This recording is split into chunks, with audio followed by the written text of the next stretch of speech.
തൻസീലിന്റെ കൂടെയാണ്. ഇനി തൻസീലിനെ അവള് വളയ്ക്കും, ഇതാക്കും, അങ്ങനെയൊക്കെ. അങ്ങനെ വളയ്ക്കുണ്ടെങ്കിൽ അവരുടെ എന്റെ കയ്യിലാക്കുന്നുണ്ടെങ്കിൽ അത് എന്റെ കഴിവാണ്. പിന്നെ ഈ കഴിവിനെ കുറിച്ച് ആൾക്കാർ ചോദിക്കുമ്പോൾ എന്തുകൊണ്ടാണ് നിങ്ങൾക്ക് കൊള്ളുന്നത്? അതാണ് എന്റെ ചോദ്യം. കൂടെ ഷറഫലിന്റെ കൂടെയുള്ള സംഭവങ്ങൾ, ഷറഫലിനായിട്ടുള്ളതൊക്കെ ഞാൻ ഇട്ടതുകൊണ്ട് അത് പറയുന്ന ഒരു രസമുണ്ട് എന്ന് വെക്കാം. ഇതാണ് കുഴപ്പം. അത് കേൾക്കാനും ഒരു രസമുണ്ട്. അത് കേൾക്കുമ്പോൾ, കാരണം ഞാൻ ഇട്ടിട്ടാണല്ലോ അത് ഞാൻ കേൾക്കണേന്ന് വെക്കാം. ജംഷീദിന്റെ കൂടെയാണ്. ഞാൻ വേറെ ഓരോരോ സ്ഥലങ്ങൾ പോയിട്ടുണ്ട് പറഞ്ഞാൽ അവിടേക്ക് കണ്ട ആണുങ്ങളെ പിടിക്കാൻ പോകണമെന്നല്ല അതിന്റെ അർത്ഥം. നിങ്ങൾ ചെയ്തെന്താണ്? നിങ്ങൾ ആദ്യം ഒരാളുടെ പേര് പറഞ്ഞു, പിന്നെ റഹൂഫിന്റെ പേര് പറഞ്ഞു, പിന്നെ ഷറഫലിയുടെ പേര് പറഞ്ഞു, പിന്നെ അതല്ല മറ്റൊരുത്തന്റെ പേര് പറഞ്ഞു. ഒരു പെണ്ണും ഒരാണിനും ഈ ഒരു ബന്ധം മാത്രമേ ഉള്ളൂ എന്നാണ് ഈ നെഗറ്റീവ് ഇടുന്നവരുടെ ചിന്ത. ഇല്ല, അതിനോടൊന്നും ഞാൻ യോജിക്കുന്നില്ല. ഈ കമൻറ്റ് ബോക്സിൽ ഇടുന്ന കുറേ ആളുകളിൽ ഭൂരിപക്ഷം ആളുകളും അങ്ങനെ ഒരു ചിന്താഗതി അവരിലേക്ക് വന്നിട്ടുണ്ടെങ്കിൽ അങ്ങനെയുള്ള കാര്യങ്ങൾ നമ്മൾ ചെയ്തു, അല്ലെങ്കിൽ അങ്ങനെ ജനങ്ങളെ അല്ലെങ്കിൽ നമ്മുടെ വ്യൂവേഴ്സിനെ സംശയിപ്പിക്കുന്ന രീതിയിലുള്ള കണ്ടന്റ്സ് നമ്മൾ കൊടുത്തു. നിങ്ങളെക്കുറിച്ചുള്ള സാധനങ്ങളൊക്കെ നിങ്ങൾ ഏറി നിറങ്ങി. അപ്പോൾ നിങ്ങൾ വീണ്ടും ഏറി കയറാനായിട്ട് ഇത്തരം ഒരു സാധനങ്ങളായിട്ട് വന്നതാണെന്ന് തന്നെ നമുക്ക് മനസ്സിലാക്കാൻ സാധിക്കത്തുള്ളൂ. അല്ലെങ്കിൽ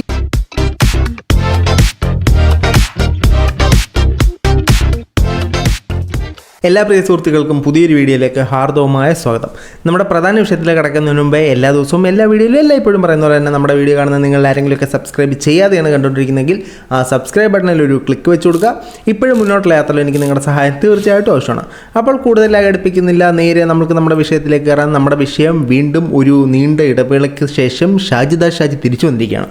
ഇതിൻ്റെ പിന്നിലെ കാരണം കുറേ നാൾ പ്രശ്നങ്ങളൊക്കെ ഉണ്ടാക്കി ഒരുപാട് കോളുകളൊക്കെ സൃഷ്ടിച്ചതിന് ശേഷം ഷാജി ഇത്തരത്തിലുള്ള പ്രശ്നങ്ങളിലൊന്നും ഇടപെടാതെ ഏതോ ഒരു ചാനലിൽ ഒരു ഇൻ്റർവ്യൂവും കൊടുത്തെല്ലാം പ്രശ്നങ്ങളൊക്കെ ഒതുക്കി സുന്ദരമായ വീഡിയോ ഇട്ട് പോവുകയായിരുന്നു.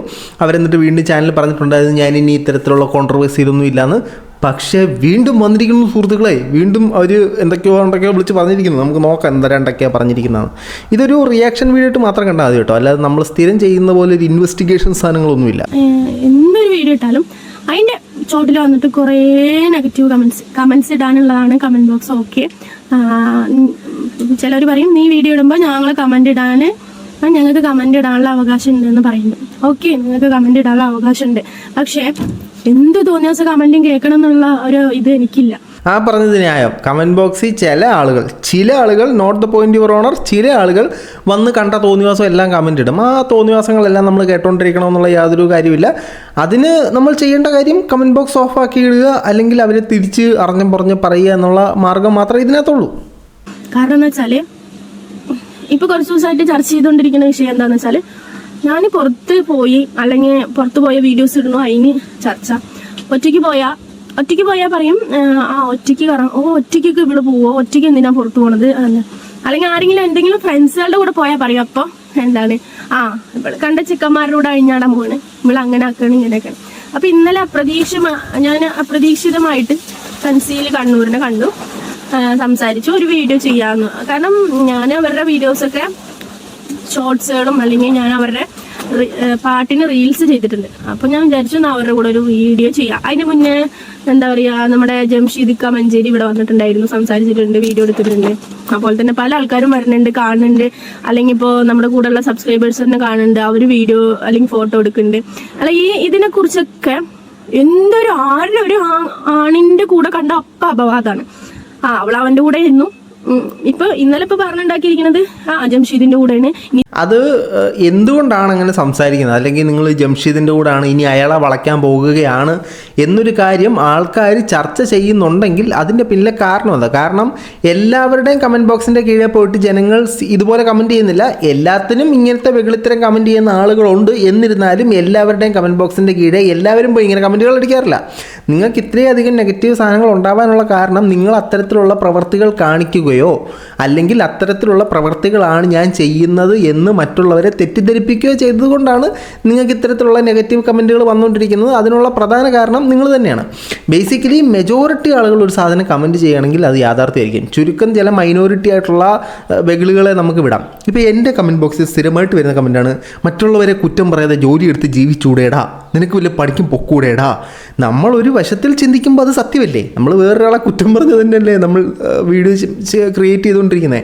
അപ്പോൾ കൂടുതൽ ആളുകളും പറയുമ്പോഴത്തേനും അത് തികച്ചും ഒരു യാഥാർത്ഥ്യമായി മാറും.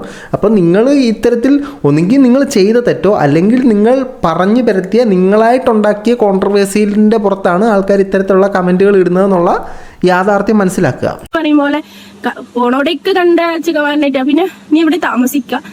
ഞാൻ പറയട്ടെ, നിങ്ങൾ ഏത് കാലത്താണ് ജീവിക്കണെന്നാണ്. ഇപ്പൊ ഞാനൊരു ട്രെയിനിൽ കയറിയാൽ തന്നെ ഇഷ്ടം പോലെ പെൺകുട്ടികൾ ഒറ്റയ്ക്കാണ് ട്രാവൽ ചെയ്യുന്നത്.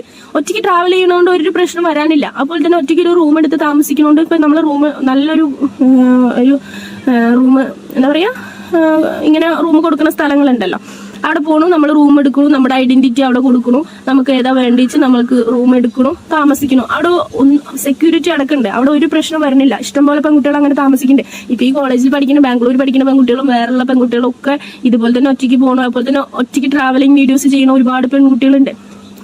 ഇപ്പൊ ഉദാഹരണത്തിന് ഞാൻ പറഞ്ഞുതരാം. ഈ ഉദാഹരണങ്ങളാണ് നിങ്ങളുടെ പ്രശ്നം.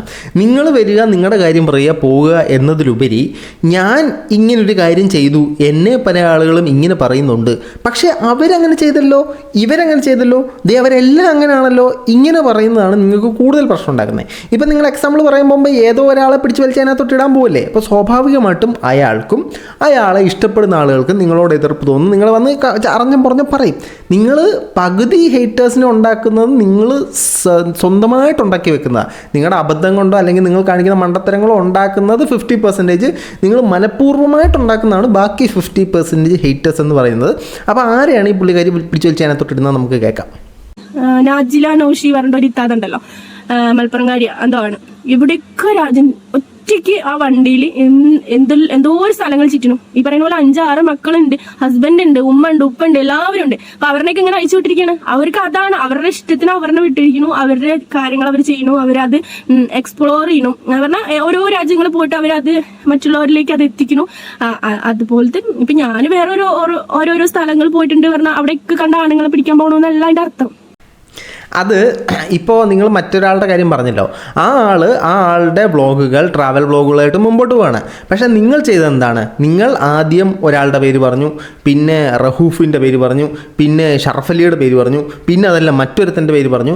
ഇങ്ങനെ നിങ്ങൾ സോഷ്യൽ മീഡിയയിൽ നിങ്ങൾ എന്തൊക്കെ പറഞ്ഞാലും ഒരു ലൈഫ് സ്റ്റൈൽ ബ്ലോഗറാണ്. നിങ്ങളുടെ എല്ലാ ദിവസവും അല്ലെങ്കിൽ നിങ്ങളുടെ ജീവിതത്തിൽ നടക്കുന്ന പ്രസക്ത ഭാഗങ്ങളെല്ലാം എടുത്ത് യൂട്യൂബിൽ ഇടുന്നുണ്ട്. അപ്പോൾ ആളുകൾ നിങ്ങളുമായിട്ട് കണക്റ്റ് ആവും, നിങ്ങളോട് പല പേഴ്സണൽ കാര്യങ്ങളായിട്ടുള്ള ചോദ്യങ്ങൾ അവർ ചോദിച്ചെന്നിരിക്കും. മറ്റേ അവരെന്താണ് ചെയ്യുന്നത്? ഇപ്പോൾ ഞാൻ റിയാക്ഷൻ വീഡിയോ ചെയ്യുന്നത്, എനിക്ക് കൂടുതലും തെറിവിളികളാണ് വരുന്നത്. നിങ്ങൾ ഇങ്ങനത്തെ നിങ്ങളുടെ ജീവിതം കാണിക്കുന്നത്, അപ്പം നിങ്ങളുടെ ജീവിതമായിട്ട് ബന്ധപ്പെട്ട കാര്യങ്ങളാണ് ചോദിക്കുന്നത്. നിങ്ങൾ തന്നെയാണ് ഒരുപാട് പുരുഷന്മാരുടെ പേരെടുത്ത് പറയുകയും അവനുണ്ട്, ഇവനുണ്ട്, മറ്റവനുണ്ട്, അവൻ്റെ നിന്ന് മെഹർ മേടിച്ച് എന്നിട്ട് ഇവൻ്റെ പേരിട്ട് ഇവനെക്കാട്ടിലും വലിയ വേർത്തനുണ്ട്, ഇങ്ങനെയൊക്കെ പറയുന്നത് കൊണ്ടാണ് ഇത്തരത്തിലുള്ള പ്രശ്നങ്ങളും വിവാദങ്ങളും നിങ്ങൾക്കെതിരെ വരുന്നത്. മറ്റൊരാളെ എന്തുകൊണ്ട് ഇങ്ങനെ പറഞ്ഞില്ല എന്ന് ചോദിച്ചു കഴിഞ്ഞാൽ ഞാൻ അവൻ്റെ കൂടാണ്, 27 വയസ്സുള്ള ചെറുക്കനെ കെട്ടി, എന്താ കുഴപ്പം, അവന് 26 വയസ്സേ ഉള്ളൂ, അവൾക്ക് ഇവൻ പൈസ അയച്ചു കൊടുത്തിട്ടുണ്ട്, ഇത്തരത്തിലുള്ള കാര്യങ്ങളൊന്നും അവർ ചർച്ച ചെയ്യുന്നില്ല. നിങ്ങളും ഇത്തരത്തിലുള്ള കാര്യങ്ങളൊന്നും ചർച്ച ചെയ്യാതിരുന്നുവെങ്കിൽ ഇപ്പോൾ ഈ പ്രശ്നം വരത്തില്ലായിരുന്നു. ഇനിയെങ്കിലും നിങ്ങൾ ഈ പ്രശ്നത്തിലൊന്നും ഇടപെടാതിരുന്നു കഴിഞ്ഞാൽ ഈ പ്രശ്നം ഇവിടെ കൊണ്ട് തീരും. നിങ്ങൾ പിന്നെയും ഇങ്ങനെ റെസ്പോണ്ട് ചെയ്തുകൊണ്ടിരുന്നു കഴിഞ്ഞാൽ എന്നെപ്പോലെ കുറേ റിയാക്ഷൻ വീഡിയോ ചെയ്യുന്നത് എന്തായാലും ഇവരെന്ന് പറയുമല്ലോ, പിച്ചയ്ക്ക് പോകുന്ന ആളുകൾ വന്നിട്ട് എടുത്ത് സംസാരിക്കും, മറ്റാളുകൾ സംസാരിക്കും, കമൻറ്റ് ബോക്സിൽ ആളുകൾ കമൻ്റ് ഇടും. അതിനെ ഒന്നും നിർത്തലാക്കാൻ പറ്റില്ല. നിങ്ങൾ തന്നെയാണ് പല ചെറുക്കന്മാരുടെ പേരെടുത്ത് നിങ്ങൾ അവരുടെ കൂടാണ് ഇവരുടെ കൂടാണെന്നൊക്കെയുള്ള രീതിയിൽ സംസാരിച്ചതും, അവർക്ക് വേണ്ടി അവരുടെ വാക്ക് പൈസ മേടിച്ച് മെഹർ മേടിച്ച് ഇവരുടെ നിന്ന് പൈസ മേടിച്ച് എന്നൊക്കെയുള്ള കാര്യങ്ങൾ നിങ്ങൾ തന്നെയാണ് ഈ പകുതി പ്രശ്നം ഉണ്ടാക്കിയത്. നിങ്ങളുടെ മൈൻഡിൽ ഞാൻ പറയട്ടെ, ഈ നെഗറ്റീവ് ഇടുന്ന കമന്റ് ഇടുന്നവരുടെയൊക്കെ മൈൻഡിൽ ശരിക്കും പറഞ്ഞാൽ ഒരു പെണ്ണൊരാണോ ആയാൽ ഇതാണ് ബന്ധം, ഈ ബന്ധത്തോട് കൂടിയിട്ടെല്ലാം തീർന്നു, ഒരു പെണ്ണും ഒരാണിനും ഈ ഒരു ബന്ധം മാത്രമേ ഉള്ളൂ എന്നാണ് ഈ നെഗറ്റീവ് ഇടുന്നവരുടെ ചിന്ത. ഇല്ല, അതിനോടൊന്നും ഞാൻ യോജിക്കുന്നില്ല. നെഗറ്റീവ് ഇടുന്ന ചില ആളുകൾ അങ്ങനെയാണ്, അതിനോട് ഞാൻ യോജിക്കുന്നു. പക്ഷേ ഈ നെഗറ്റീവ് ഇടുന്ന എല്ലാ ആളുകളും അങ്ങനെയൊന്നുമല്ല. കാരണം ഒരു കാര്യം എങ്ങനെയാണ് നെഗറ്റീവ് ആകുന്നത്? ഇപ്പോൾ എനിക്കിഷ്ടമില്ലാത്തൊരു കാര്യം നിങ്ങൾ ഇടുമ്പോൾ അത് നെഗറ്റീവായി. അതിൻ്റെ അർത്ഥം അത് യാഥാർത്ഥ്യമല്ലെന്നോ അല്ലെങ്കിൽ അങ്ങനൊരു അഭിപ്രായം പാടില്ലെന്നോ അല്ല. അപ്പോൾ നെഗറ്റീവ് ഇടുന്നത് 2 തരത്തിലുണ്ട്. നിങ്ങൾക്ക് ഇഷ്ടപ്പെടാത്തത് കൊണ്ടാണ് നിങ്ങളത് അങ്ങനെ പറയുന്നത്. ബേസിക്കലി ഈ കമൻറ്റ് ബോക്സിൽ ഇടുന്ന കുറേ ആളുകളിൽ ഭൂരിപക്ഷം ആളുകളും അങ്ങനെ ഒരു ചിന്താഗതി അവരിലേക്ക് വന്നിട്ടുണ്ടെങ്കിൽ, അല്ലെങ്കിൽ ഒരാണും പെണ്ണും ചേർന്ന് നിന്ന് കഴിഞ്ഞാൽ മറ്റൊരു തരത്തിലുള്ള ബന്ധമാണ് എന്ന് എല്ലാവരും ചിന്തിക്കുന്നു എന്നുള്ള പോയിന്റിനോട് ഞാൻ യോജിക്കുന്നില്ല. കുറച്ചാൾ ഇപ്പോൾ ആണും പെണ്ണും ഒന്നിച്ച് നിൽക്കുന്ന ഒരുപാട് വീഡിയോസ് വ്ളോഗുകൾ വരുന്നുണ്ട്. എല്ലാത്തിൻ്റെ അടിയിൽ പോയിട്ട് ഇമാതിരി കമൻറ്റുകൾ വരുന്നില്ല, വരാറുണ്ട്. ചില ഭ്രാന്ത് പിടിച്ചന്മാരുണ്ട്, അവരെ ഒഴിച്ചു നിർത്തി ബാക്കിയുള്ളവരുടെ കാര്യം പറയുന്നത്. അപ്പോൾ കുറച്ച് കാര്യങ്ങൾ അങ്ങനെ വരുന്നുണ്ടെങ്കിൽ അങ്ങനെയുള്ള കാര്യങ്ങൾ നമ്മൾ ചെയ്തു, അല്ലെങ്കിൽ അങ്ങനെ ജനങ്ങളെ അല്ലെങ്കിൽ നമ്മുടെ വ്യൂവേഴ്സിനെ സംശയിപ്പിക്കുന്ന രീതിയിലുള്ള കണ്ടൻറ്റ്സ് നമ്മൾ കൊടുത്തു. അതുകൊണ്ടാണ് അങ്ങനെ വരുന്നത്. അപ്പം നമ്മൾ ഓരോ വെകിളികൾ കാണിച്ചു വെച്ചിട്ട് കാണുന്ന പ്രേക്ഷകരെ അതും പറഞ്ഞ് കുറ്റം പറഞ്ഞിട്ട് യാതൊരു കാര്യമില്ല. തൻസീലിന്റെ കൂടെ ഒരു വീഡിയോ ഇട്ടപ്പോഴും തൻസീലിന്റെ കൂടെ അതിന് മുന്നേ വരെ ഷറഫലിന്റെ കൂടെ ഉള്ള സംഭവങ്ങൾ ഷറഫലിനായിട്ടുള്ളതൊക്കെ ഞാൻ ഇട്ടതുകൊണ്ട് അത് പറയുന്ന ഒരു രസമുണ്ട് എന്ന് വെക്കാം. ഇതാണ് കുഴപ്പം. ഷറഫലീൻ്റെ കൂടെ ഉള്ളൊരു വീഡിയോ ഇട്ടപ്പോഴത്തേനും അത് ഒരു രസമുണ്ടെന്ന് പറയാം. അതെന്തൊരു സ്റ്റേറ്റ്മെൻറ്റ്, അത് ബാക്കിയും കൂടെ കേൾക്കാം. അത് കേൾക്കാനും ഒരു രസമുണ്ട്. അത് കേൾക്കുമ്പോൾ കാരണം ഞാൻ ഇട്ടിട്ടാണല്ലോ അത് ഞാൻ കേൾക്കണേന്ന് വെക്കാം. അത് കേൾക്കാനൊരു രസമുണ്ട്. ഈ ഇത്തരത്തിലുള്ള സ്റ്റേറ്റ്മെൻറ്റുകൾ വരുമ്പോൾ ജനങ്ങൾ എന്താ ചിന്തിക്കേണ്ടത്? ബേസിക്കലി ആ റഹൂഫ് എന്ന് പറയുന്ന ഒരാളെ നിങ്ങൾ വിവാഹം കഴിക്കാമെന്ന് പറഞ്ഞ് അദ്ദേഹത്തിൻ്റെ നിന്ന് പൈസ മേടിച്ചു, അദ്ദേഹത്തിൻ്റെ നിന്ന് പലതരത്തിലുള്ള സാമ്പത്തിക സഹായങ്ങൾ നിങ്ങൾ അനുഭവിച്ചു. അതിനുശേഷം ഈ ഷറഫലിയുടെ കയ്യിൽ നിന്ന് നിങ്ങൾ പലതരത്തിലുള്ള ഹസ്ബൻഡ് പോയ സമയം സാമ്പത്തിക പ്രശ്നമുണ്ടെന്ന് പറഞ്ഞ് പൈസ മേടിച്ചു. അത് കഴിഞ്ഞ് നിങ്ങളിങ്ങനെ പല പല കാര്യങ്ങൾ നിങ്ങൾ തന്നെയാണ് എടുത്തിരുന്നത്. ഇപ്പം തന്നെ നിങ്ങൾ പറയുന്നത് ഷറഫലിയെക്കുറിച്ച് പറയുന്നത് കേൾക്കാൻ എനിക്കൊരു രസമുണ്ടെന്ന്. ഷറഫലി കുറിച്ച് നിങ്ങളുടെ സുഹൃത്താണെന്നുള്ള രീതിയിലല്ല പറയുന്നത്. എല്ലാ ആളുകളും എന്താ പറയുന്നതെന്ന് നിങ്ങൾക്കും അറിയാം, വീഡിയോ കാണുന്ന എല്ലാവർക്കും അറിയാം. നിങ്ങൾ അയാളുമായിട്ട് പ്രണയത്തിലാണ് അല്ലെങ്കിൽ മറ്റൊരു തരത്തിലുള്ള റിലേഷൻഷിപ്പിലാണെന്നാണ് ജനങ്ങൾ പറയുന്നത്, സംശയിക്കുന്നു. അത് കേൾക്കുമ്പോൾ നിങ്ങൾക്കൊരു രസമുണ്ട് എന്ന് പറയുമ്പോൾ അതിൽ നിന്ന് ആൾക്കാർ പോസിറ്റീവ് സാധനങ്ങൾ അരിച്ചെടുത്ത് കമൻ്റ് ഇടും എന്ന് അതിൽ നിന്ന് നിങ്ങൾ തന്നെ പറ. അതിൽ നിന്നൊരു പോസിറ്റീവ് കമൻ്റ് എന്താണ് പറയൂ. ഇപ്പൊ ആരുടെങ്കിലൊക്കെ ഒരു കൂടെ ഞാനിപ്പോ എത്ര ആൾക്കാരെ കാണും, അവരുടെ കൂടെ ഒരു ഓരോ സെലിബ്രിറ്റീസിന്റെ കൂടെ കാണുമ്പോൾ അവരുടെ കൂടെ ഒരു വീഡിയോ എടുക്കുമ്പോൾ ശരിക്കും പറഞ്ഞാല് അവരുടെയൊക്കെ വെച്ചിട്ട് ഓരോ അപവാദങ്ങൾ, അത് നമ്മളെ മാത്രമല്ല ബാധിക്കണം, അവരുടെ ലൈഫും കൂടി ബാധിക്കുന്നുണ്ട് എന്ന് നിങ്ങൾ ചിന്തിക്കണം. അത് നിങ്ങളെ മാത്രം പറയുന്നത് എന്തുകൊണ്ടാണ് എന്നാണ് നിങ്ങൾ ചിന്തിക്കേണ്ടത്. ഇതേ സെലിബ്രിറ്റിയുടെ കൂടെ മറ്റു പലരും നിന്ന് ഫോട്ടോ എടുക്കുമ്പോഴും അവരെ എല്ലാവരെയും ചേർത്ത് ഇത്തരം കാര്യങ്ങൾ പറയുന്നില്ല. നിങ്ങളെ മാത്രം പറയുന്നുവെങ്കിൽ നിങ്ങളുടെ സൈഡിൽ തെറ്റുണ്ട് എന്നൊരു സാധനം കൂടെ നിങ്ങൾ മനസ്സിലാക്കുക. ഇപ്പോഴും ഞാൻ പിടിച്ച മുയലിന് 3 കൊമ്പ് എന്ന് പറഞ്ഞ് നിൽക്കുകയാണെങ്കിൽ നിങ്ങൾ ഇതുപോലെ തന്നെ തുടരും എന്നാണ് തോന്നുന്നത്. നിങ്ങളെക്കുറിച്ച് ബേസിക്കലി ഇതെന്ത് സംഭവം, നിങ്ങളെക്കുറിച്ചുള്ള ടോപ്പിക്ക് ഒതുങ്ങി, നിങ്ങളെക്കുറിച്ചുള്ള സാധനങ്ങളൊക്കെ നിന്ന് നിങ്ങൾ എയറിൽ നിന്ന് ഇറങ്ങി. അപ്പോൾ നിങ്ങൾ വീണ്ടും എയർ കയറാനായിട്ട് ഇത്തരം ഒരു സാധനങ്ങളായിട്ട് വന്നതാണെന്ന് തന്നെ നമുക്ക് മനസ്സിലാക്കാൻ സാധിക്കത്തുള്ളൂ. അല്ലെങ്കിൽ ഈ പ്രശ്നങ്ങളെല്ലാം തീർന്ന് ഇത് പതിയെ നിങ്ങൾ താഴെ ഇറങ്ങിയ സമയത്ത് വീണ്ടും നിങ്ങൾ ഇത്തരത്തിൽ പ്രൊവോക്കിംഗ് ആയിട്ടുള്ള സാധനം ഇടുമ്പോഴത്തേനും നിങ്ങൾക്കറിയാം റിയാക്ട് ചെയ്യും, നിങ്ങൾക്കറിയാം. അപ്പോൾ വീണ്ടും നിങ്ങളിത് ഇടുന്നത് നിങ്ങൾക്കൊരു റീച്ചിന് വേണ്ടി തന്നെയാണ് എന്നൊരു സാധനമേ നമുക്ക് മനസ്സിലാക്കാൻ സാധിക്കത്തുള്ളൂ. കാരണം ഏറെ ഇന്നെങ്കിലല്ലേ വ്യൂസ് ഉള്ളൂ, വ്യൂസ് ഉണ്ടെങ്കിലല്ലേ കാശുള്ളൂ, കാശുണ്ടെങ്കിലല്ലേ ജീവിതമുള്ളൂ. തൻസീലിന്റെ കൂടെയാണ്. ഇനി തൻസീലിനെ അവള് വളയ്ക്കും, ഇതാക്കും, അങ്ങനെയൊക്കെ. അങ്ങനെ വളയ്ക്കുണ്ടെങ്കിൽ അവരുടെ എന്റെ കയ്യിലാക്കുന്നുണ്ടെങ്കിൽ അത് എന്റെ കഴിവാണ്. പിന്നെ ഈ കഴിവിനെക്കുറിച്ച് ആൾക്കാർ ചോദിക്കുമ്പോൾ എന്തുകൊണ്ടാണ് നിങ്ങൾക്ക് കൊള്ളുന്നത്? അതാണ് എൻ്റെ ചോദ്യം. തൻസീറിനെയോ ഷറഫലീനെയോ റഹൂഫിനെയോ ഒക്കെ വളയ്ക്കുന്നത് നിങ്ങളുടെ കഴിവാണെന്ന് നിങ്ങൾ തുറന്ന് സമ്മതിക്കുന്ന സ്ഥിതിക്ക് നിങ്ങളുടെ കഴിവിനെ നിങ്ങളുടെ കമൻറ്റ് ബോക്സിൽ വീഡിയോ കാണുന്ന ജനങ്ങൾ കൊട്ടിഘോഷിക്കുന്നതിൽ എന്താണ് പ്രശ്നം? ഒന്നെങ്കിൽ എനിക്കത് പ്രശ്നമാണെന്ന് പറ, അല്ലെങ്കിൽ എനിക്കത് പ്രശ്നമല്ലെന്ന് പറ, അല്ലെങ്കിൽ നിങ്ങളാരും ഇതിനെക്കുറിച്ച് സംസാരിക്കരുതെന്ന് പറ. ഇതെൻ്റെ കഴിവാണ്, അവൻ്റെ കൂടെ പറയുന്നത് എനിക്ക് ഇഷ്ടമാണ്, ഇതെൻ്റെ ടാലൻ്റാണ് എന്നൊക്കെ പറഞ്ഞിട്ട് പക്ഷേ കമൻറ്റ് ബോക്സിലായിരിക്കും കമൻറ്റ് ഇടത്തേക്ക്. എന്തോന്നടാ ഇത്? അതിൽ നിങ്ങൾ എന്താ പറയുക, ഇതാക്കിയിട്ട് കാര്യമില്ല. പിന്നെ ഇത്തരം കഴിവ് നമ്മുടെ ബാക്കി യൂട്യൂബിൽ ജീവിക്കുന്നതും അല്ലെങ്കിൽ നമ്മുടെ സമൂഹത്തിൽ ജീവിക്കുന്ന ആളുകൾക്കും വേണ്ട. അത് ബഹുമാനപ്പെട്ട ഷാജി തന്നെ ആ സ്പെഷ്യൽ ടാലൻറ്റ് വെച്ചോളൂ, ആ കഴിവുമായിട്ട് തന്നെ നിങ്ങൾ മുന്നോട്ട് പോയിക്കോളൂ. പക്ഷേ ഇടക്കിടക്ക് ഏറെ കയറിയിട്ട് വരും. നിങ്ങളിത് എനിക്കിപ്പോൾ തോന്നുന്നത് നിങ്ങളിത് മനഃപൂർവ്വം വീണ്ടും ഒന്ന് ലൈം ലൈറ്റ് നിൽക്കാൻ വേണ്ടി ചെയ്യുന്നതാണെന്നാണ് എനിക്ക് തോന്നുന്നത്. ഇവളിലേക്ക് എന്ത് കണ്ടിട്ടാണ് ഇതാക്കിയിട്ടാണ് ഇവർ സ്നേഹിക്കുന്നത് എന്തെല്ലാം ചോദിക്കണ്ടേ? എന്ത് കണ്ടിട്ടാണ് ഇവരെല്ലാം സ്നേഹിക്കുന്നത്? ആരാണ് ഈ എല്ലാവരും? അപ്പം നിങ്ങൾ തന്നെ ഈ സ്റ്റേറ്റ്മെൻറ്റിൽ നിന്ന് സമ്മതിക്കല്ലേ അധികം ഉണ്ടെന്ന്? ഫിൽറ്റർ ഇടുന്നതിന് ഒരുപാട് കാര്യങ്ങൾ പറയുന്നുണ്ട്. ഫിൽറ്റർ ഇടുക എന്ന് പറഞ്ഞാൽ ഈ എന്താ പറയാ, ശരിക്കും പറഞ്ഞാൽ ഐഫോൺ ഉള്ളവരടക്കം ഐഫോണിന്റെ ഫിൽറ്റർ ഇട്ടിട്ടാണ് ശരിക്കും വീഡിയോസ് കാര്യങ്ങളൊക്കെ ചെയ്യുന്നത്.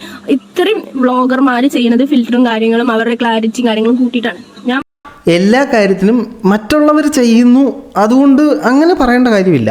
ഫിൽറ്റർ എന്ന് പറയുന്നത് നമ്മുടെ ഫോണോ അല്ലെങ്കിൽ ഒരു പ്രത്യേകതരം ആപ്പോ തരുന്നൊരു ഫീച്ചറാണ്. ആ ഫീച്ചർ എന്തിനാ? നമ്മൾ ഉപയോഗിക്കാനായിട്ടാണ് ഈ ഫീച്ചർ തരുന്നത്. അങ്ങനൊരു ഫീച്ചർ തന്നു, ഞാനത് ഉപയോഗിക്കുന്നു, അതിന് ഏതവനാ കടി? ഐഫോണിലുണ്ട്, അവരിടുന്നു ഇവരിടുന്നു ഒന്നും പറയേണ്ട കാര്യമില്ല. എനിക്ക് ഫിൽറ്റർ ഇടാൻ തോന്നി, ഞാൻ ഫിൽറ്റർ ഇട്ടു, നിനക്ക് സൗകര്യം ഉണ്ടെങ്കിൽ കണ്ടാൽ മതി എന്നൊക്കെ പറയുക, സംഭവം തീർന്നു. ബാക്കിയാണ് സൗകര്യം ഉണ്ടെങ്കിൽ കണ്ടാൽ എന്ന് പറഞ്ഞു വരുന്നത്, അത് നിങ്ങൾ അഹങ്കാരി എന്ന് പറയുന്നുണ്ട്. സോ ഫിൽറ്റർ എന്ന് പറയുന്ന ഫീച്ചർ ഇതിന് ഐഫോണിനകത്ത് ഉപയോഗിക്കുന്നതാണ് അല്ലെങ്കിൽ യൂട്യൂബിനകത്ത് ഉപയോഗിക്കുന്നതാണ്. എന്നെ അതിൽ കണ്ടാലേ ഇച്ചിരി സൗന്ദര്യം കൂടുതലുള്ളതായി തോന്നും, അതുകൊണ്ട് ഞാൻ ഫിൽറ്റർ ഇട്ടു എന്നൊരു സ്റ്റേറ്റ്മെൻറ്റ് പറഞ്ഞാൽ മതി. അതിന് ഐഫോണുള്ളവർ ഉപയോഗിക്കുന്നു, അവരുപയോഗിക്കുന്നു, ഇവരുപയോഗിക്കുന്നു. ഈ എല്ലാ കാര്യത്തിലും നിങ്ങളെ ചോദിക്കുമ്പോഴത്തേനും മറ്റ് പലരെയും പിടിച്ച് വലിച്ച് ഇതിനകത്തൊക്കെ ഇടുന്നതാണ് മെയിൻ പ്രശ്നം. ഇടുന്നവരില്ലേ ഒരുമാതിരി എന്താ പറയാ, അവർക്കെന്നെ അറിയില്ല അവരെന്ത് കമന്റ് ഇടുന്നത്, അവർക്കെന്നെ അറിയാൻ പറ്റാത്ത രീതിയിലാണ് കമന്റ്സ് ഇട്ടോട്ട്. എന്ത് തോന്നിയാസം പറഞ്ഞാലും ഇവള് കേൾക്കും. പിന്നെ ഒരു വിചാരം ഉണ്ടാവും നിങ്ങളുടെ മനസ്സിൽ, ഇവളുടെ നെഗറ്റീവ് കമന്റ് എത്ര വേണമെങ്കിലും നെഗറ്റീവ് കമന്റ്സ് ഇട്ടിട്ട് ഇവൾ അങ്ങോട്ട് എന്താ പറയാ ഈ യൂട്യൂബ് ചാനലിൽ നിന്ന് അങ്ങോട്ട് ഓട്ടിക്കാന്നുള്ള വിചാരം. പിന്നെ ഇവളിങ്ങനെ ഇന്റർവ്യൂസ് കൊടുക്കണേ. എടോ എന്നെ ഇന്റർവ്യൂവിന് വിളിക്കണ്, ഞാൻ ഇന്റർവ്യൂസ് കൊടുക്കണു, അതിൽ നിങ്ങൾക്ക് എന്താ പ്രശ്നം?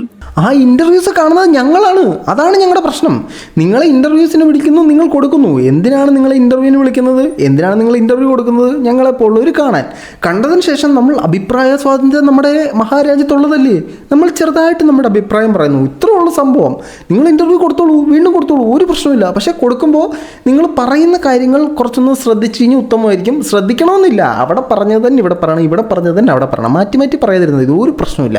ഇന്റർവ്യൂ കൊടുക്കണം, എന്നാലേ നിങ്ങൾക്ക് കണ്ടന്റ് ഉള്ളൂ, എന്നാലേ നിങ്ങൾ ഇന്റർവ്യൂ ചെയ്യുന്നവർക്ക് കണ്ടന്റ് ഉള്ളൂ, അവരൊക്കെ ചെയ്താലേ നമുക്ക് കണ്ടന്റ് ഉള്ളൂ. എല്ലാവർക്കും ജീവിക്കണമല്ലോ. നിങ്ങളെ വിളിക്കാത്തതാണോ? പിന്നെ കുറച്ച് ഇത് പൊന്നളിയ ഇങ്ങനെ നമ്മളെ വിളിക്കണ്ട. ഒരു ചാനലുകാർ ഇന്നലെയും അവിടെ ഇട്ടിട്ടുണ്ടായിരുന്നു വീഡിയോ. അവള് പറയണോ ഇവൾക്ക് ഇന്റർവ്യൂസ് കൊടുക്കണം, ഇവള് പൊട്ടത്തരങ്ങളെ വിളിച്ചാൽ അങ്ങനെ ഇങ്ങനെ. ആ വീഡിയോ എടുത്തിട്ട് ഇവള് ഇടണം. അപ്പൊ ഇവള് എത്ര വലിയ പൊട്ടത്തിയാണ്. അതായത് നമ്മളൊരു കാര്യത്തിനെ വിമർശിക്കുമ്പോൾ അതിനെ പൊട്ടത്തരം എന്നല്ല പറയുന്നത്. നിങ്ങൾ കാണിക്കുന്നത് പൊട്ടത്തരമാണ് എന്ന് ഒരാൾ പറഞ്ഞിട്ട് അയാൾ അതേ സാധനം കാണിച്ചാലാണ് അതിനെ പൊട്ടത്തരം എന്ന് പറയുന്നത്. നിങ്ങൾ കാണിക്കുന്നൊരു കാര്യത്തിനെ വിമർശിക്കുമ്പോൾ അതിനെ വിമർശനം അല്ലെങ്കിൽ ക്രിറ്റിസിസം എന്നാണ് പറയുന്നത്, അല്ലെങ്കിൽ പച്ചയ്ക്ക് പറഞ്ഞാൽ കുറ്റപ്പറച്ചിൽ. എന്റെ ഇന്റർവ്യൂസ് കാണുന്നുണ്ട്, ഞാൻ ഇന്റർവ്യൂസ് കൊടുക്കണേന്ന് പോർഷൻ എടുത്തിട്ട് നിങ്ങളെ വീഡിയോസ് ഇടുന്നുണ്ട്, എന്നിട്ട് നിങ്ങൾ റീച്ച് ഉണ്ടാക്കുന്നുണ്ട്, എന്നിട്ട് നിങ്ങൾ കാശ് മേടിക്കുന്നുണ്ട്, അതൊരു പ്രശ്നമില്ല. എനിക്ക് കാശ് കിട്ടുന്നില്ല കേട്ടോ, എൻ്റെ ചാനൽ മോണിറ്റൈസ് ഒക്കെ ആവുന്നുള്ളൂ കേട്ടോ. അപ്പം നിങ്ങളെല്ലാം കണ്ട് സബ്സ്ക്രൈബ് ചെയ്യുന്നല്ലേ എനിക്ക് കാശ് കിട്ടും. ഇതിനകത്ത് ഇൻ്റർവ്യൂ കൊടുക്കുന്നത് എന്തിനാ? കാണാൻ. നിങ്ങൾ ഇൻ്റർവ്യൂ കൊടുക്കുന്നത് എന്തിനാ? മറ്റുള്ളവർ കാണാൻ. അല്ലെങ്കിൽ നിങ്ങൾ നിങ്ങളുടെ ചാനലിൽ തന്നെ എന്ന് പറഞ്ഞാൽ പറയാം, എല്ലാവരുടെ ചാനലിൽ പോയി കൊടുക്കേണ്ട കാര്യമില്ലല്ലോ. അപ്പോൾ ഈ എല്ലാം വ്യൂസും റീച്ചും കാശും അരിയും ഒക്കെ തന്നെയാണ്. നിങ്ങൾ വീഡിയോ ഇടുന്നതിനാണ്. ഇപ്പം നിങ്ങൾ പറയുന്നുണ്ടല്ലോ ഞാൻ വീഡിയോ ഇടുന്നു, ഇതൊരു തൊഴിലാണ്, ഇതിനെന്താണ് പ്രശ്നമെന്നൊക്കെ. അതുപോലെ തന്നെ ഇതും ഒരു തൊഴിലാണ്. വ്ളോഗ് മാത്രമല്ല തൊഴിൽ, റിയാക്ഷൻ ഒരു തൊഴിലാണ്, വാർത്ത ഒരു തൊഴിലാണ്, ഇൻ്റർവ്യൂ ഒരു തൊഴിലാണ്, എല്ലാം തൊഴിലാണ്. സീക്രട്ട് ഏജൻറ് പറയുന്നല്ലോ എല്ലാം അരിയാണ്. ഞാൻ ഇന്റർവ്യൂ കൊടുക്കണേനും അല്ലെങ്കിൽ ഞാൻ എന്തെങ്കിലും ഒരു വീഡിയോ ഇട്ടാലാണ് പ്രശ്നം. ഒരു പ്രശ്നവുമില്ല. ഇന്റർവ്യൂ കൊടുക്കണം, ഇനിയും കൊടുക്കണം, ഇനിയും കൊടുത്തിട്ട് ഇതുപോലെ ഓരോന്ന് പറയണം, എന്നെങ്കിലേ നമുക്ക് കണ്ടന്റ് ഉള്ളൂ. ബേസിക്കലി എനിക്ക് നിങ്ങളോട് ബഹുമാനമുള്ള ഒരു കാര്യമുണ്ട്. നിങ്ങളുടെ കണ്ടന്റ് ഇടുമ്പോൾ മാത്രം ഭയങ്കരമായിട്ട് വ്യൂസ് കയറുന്നുണ്ട്. ആ ശാസ്ത്രം എന്താണെന്ന് എനിക്ക് മനസ്സിലാകുന്നില്ല. ബേസിക്കലി നിങ്ങളുടെ വീഡിയോക്കാണ് ഏറ്റവും കുറവ് പണി നമ്മൾ എടുക്കേണ്ടി വരുന്നത്. ചുമ്മാ എടുക്കുക, കാണുക, വായിത്തൊന്ന് പറയുക. മറ്റ് വീഡിയോസൊക്കെ ആകുമ്പോഴത്തേനും അതിൽ നിന്ന് വേറെ സ്ക്രീൻഷോട്ട് ഉണ്ടോ, വേറെ എന്തെങ്കിലുമൊക്കെ സൈമൾട്ടേനിയസ്ലി സംഭവിക്കുന്നുണ്ടെന്നൊക്കെ നോക്കണം. ഇതൊന്നും ആവശ്യമില്ല. അതിന് മാത്രമേ ഈ യൂട്യൂബിൽ വ്യൂസ് ഉള്ളൂ. അതിന് എൻ്റെ മാത്രം പ്രശ്നമാണോ എന്ന് എനിക്കറിയാൻ പാടില്ല. എൻ്റെ സബ്സ്ക്രൈബേഴ്സ് നിങ്ങളെ കുറ്റം പറയുന്നത് കേൾക്കാൻ വളരെയധികം ആഗ്രഹിക്കുന്നുണ്ടോ എന്ന് എനിക്കറിയില്ല. കുറ്റമെന്ന് പറയാൻ പറ്റത്തില്ല. നിങ്ങൾ കാണിച്ച പ്രശ്നങ്ങളെ നമ്മൾ അഭിസംബോധന ചെയ്യുന്നു എന്ന് മാത്രം. ബേസിക്കലി നിങ്ങൾ ഇൻ്റർവ്യൂ കൊടുത്തോളൂ, ഇൻ്റർവ്യൂ കൊടുക്കുന്നതിൽ പ്രശ്നമില്ല. പക്ഷേ നിങ്ങൾ കൊടുക്കുന്ന സമയത്ത് നിങ്ങൾ എവിടെയെങ്കിലും ഒരു തവണ പറഞ്ഞ സാധനത്തിൽ ഉറച്ചു നിൽക്കുക. പലത് മാറി മാറി പറയുമ്പോഴാണ് നിങ്ങൾ കള്ളം പറഞ്ഞു എന്നൊരു ഫീലിങ്സ് ഈ കാണുന്നവർക്കെല്ലാം ഉണ്ടാകുന്നത്. അപ്പോൾ നിങ്ങൾ ഇഷ്ടപ്പെടുന്നവരും നിങ്ങളെ എതിർക്കും, നിങ്ങളെ ഇഷ്ടപ്പെടാത്തവർ നിങ്ങളെ കുറ്റം പറയുന്നൊരു സാഹചര്യം ഉണ്ടാകും എന്നൊക്കെയുള്ള കാര്യം നിങ്ങൾ മനസ്സിലാക്കുക. ബേസിക്കലി നിങ്ങൾ ഇത്തരം കാര്യങ്ങളൊന്നും അഭിസംബോധന ചെയ്യാതിരുന്നാൽ തന്നെ വലിയ കാര്യം. നിങ്ങൾ അപ്പോൾ ഇപ്പം നിങ്ങളിങ്ങനെ വീഡിയോ ഇട്ടുണ്ടല്ലോ, ഇപ്പം നമ്മളിങ്ങനെയൊക്കെ ചെയ്യുന്നു വരുന്നത്. അപ്പം നിങ്ങളങ്ങനെ ഇട്ടില്ലായിരുന്നെങ്കിൽ നമ്മളിങ്ങനെ ഇടത്തില്ലായിരുന്നു. അപ്പോൾ അതാണ് അതിൻ്റെ ബേസിക് സംഭവം. നിങ്ങൾ റെസ്പോണ്ട് ചെയ്യാതിരുന്നാൽ തന്നെ പകുതി പ്രശ്നം അവിടെ തീരും. അല്ലാതെ എന്നെക്കുറിച്ച് ആരെങ്കിലും പറഞ്ഞു കഴിഞ്ഞാൽ അപ്പോഴേ രക്തം തിളച്ച് കഴിഞ്ഞാൽ ഇവിടെ ബാക്കിയുള്ളവന്മാർ തിളപ്പിക്കും. അപ്പോൾ പിന്നെ അതിനെ നമ്മൾ കുറ്റം പറയാൻ പറ്റുമോ എന്ന് എനിക്കറിയില്ല. ഇൻ്റർവ്യൂ കൊടുക്കുമ്പോഴത്തേനും ശ്രദ്ധിച്ചാൽ നന്നായിരിക്കും. ചാനൽ വീഡിയോ ഇടുമ്പോഴത്തേനും ആവശ്യമില്ലാത്ത കോൺട്രവേഴ്സി വിളിച്ചെടുക്കാതിരുന്നു കഴിഞ്ഞാൽ കുറച്ച് നന്നായിരിക്കും. പിന്നെ ഞാൻ മനസ്സിലാക്കുന്നത് ഇവർ ഇതിനു വേണ്ടി തന്നെ ചെയ്യുന്ന, ലൈം ലൈറ്റ് നിൽക്കാൻ വേണ്ടി തന്നെ ചെയ്യുന്നതാണ് എന്നാണ് എനിക്ക് ഇതുകൂടെ കണ്ടപ്പോൾ തോന്നിയത്. കാരണം ഇവരെല്ലാം നിർത്തിയെന്ന് പറഞ്ഞിട്ട് വീണ്ടും അതേ പ്രശ്നങ്ങളുമായിട്ട് വന്നിട്ടുണ്ട്. ഏതായാലും നിങ്ങളുടെ അഭിപ്രായങ്ങൾ കമൻറ്റ് ബോക്സിൽ കമൻറ്റുകളായി രേഖപ്പെടുത്തുക. സഭ്യമായ ഭാഷയിൽ മാത്രം മറ്റു വീഡിയോ ആയിട്ട് കാണുന്നവരെ ബൈ.